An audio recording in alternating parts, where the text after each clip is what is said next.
Yes, oo. Pakilapag. Pakilapag po. Inuuna po pa din yung chismis.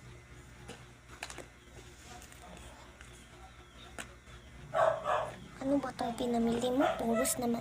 Puros to sa mukha, te. Hindi ka gaganda.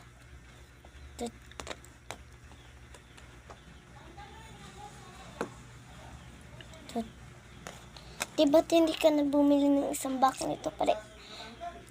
Isang box nito, dalawa lang ang laman. Hindi ka bumili. Kakainis mo pindot-pindot. Puros pang mukha rin naman yung kinuha mo. Hindi ka naman din gaganda. Kagaganda nito. Saan ba't yun? Ito. Hindi ka rin naman gaganda, te. Ito yung sinasabi ko lang